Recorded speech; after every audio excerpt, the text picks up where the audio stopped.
Okay, can I have all three candidates for U.S. House of Representatives 17, District 17, back up here at the podium, please?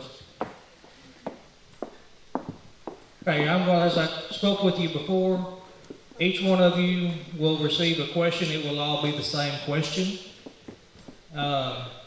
Keep your answer within 90 seconds or between 60 seconds and 90 seconds.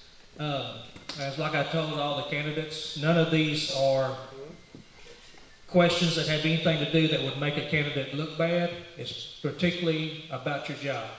No one knows the questions. I made them as fair as I possibly could, so if you don't like the question, get mad at me.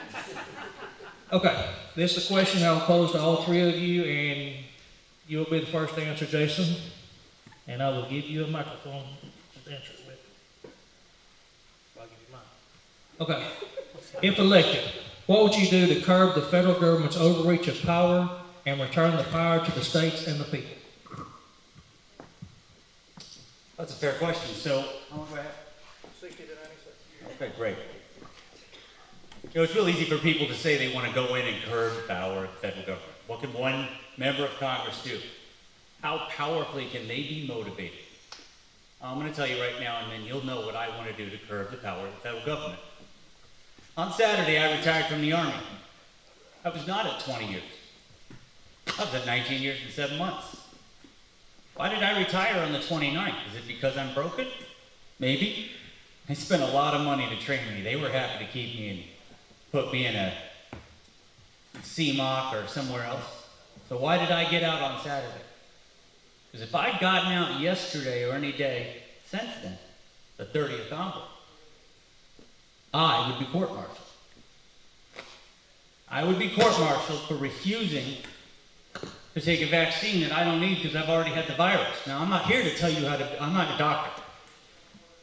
But when our government has taken my family's ability to eat away from us, and I am not the only one, I made a decision at that point when I decided to ignore their unconstitutional mandate. That's when I decided to run, and that's what we're going to do here. We're going to stand up to the federal government because they have no right to do this. They have no right to step inside this great state of Texas and tell you what to do with your body or your children's bodies. Amen.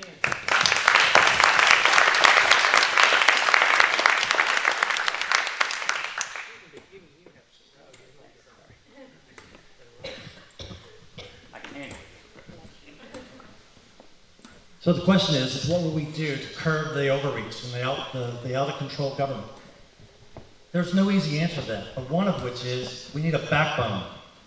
If you're going to send somebody to the hill, they better, by God, stand for you, right? I have a feeling those up on the hill are too fat and comfortable. They enjoy being up there. And they don't have to be accountable unless you hold them accountable. So what would I do? Let me answer the question. First of all, I already told you, I'm a leader. I've built a lifetime of leading, military, in the government, and then building businesses on my own. That's what I do, I lead.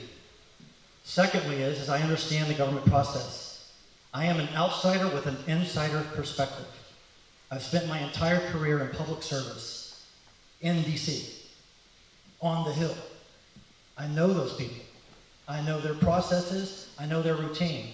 If you're going to send somebody to the Hill to stand up against Pelosi, you better, by God, send somebody that has a backbone that can stand the pressure, that actually can withstand the processes that they're going to put on her, because it will not be easy. If it was easy, anybody could do it, they say. So what I would do is I would rally my relationships that I've already built, I've established over all these years. If you take a look at my website, they'll come out tomorrow. I have over 100 personal endorsements about my integrity, my character, and my leadership. When I say I'm going to get it done, I've proven it. And I've got 100 endorsements on my website tomorrow that say so. So I'll act for you. And I'll work in the government process to make sure it gets done right, and I'll stand up to the liberals. Thank you.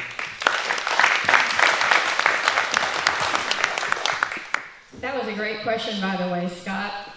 Honestly, I think, I agree with all these things that were said, but I think the one thing that may be missing from the picture is we've seen person after person, decade after decade, get up there and promise, promise, promise, but what we really need is to drain the swamp. And we need to have Christian, very moral approach to every decision that's made there, every vote that's taken. And I promise you that everything I do will be bathed in prayer and hearing from God and with discernment. And we do need to stop the federal overreach, getting them out of Texas, out of our state's rights, to fight for that. And I will say, if you haven't already heard, you know Elise Stefanik, she's from New York, real bold lady, that she's a congresswoman there. She said the one thing that terrifies Nancy Pelosi the most are strong, outspoken, conservative women. I want to be your first congresswoman here in District 17. Thank you.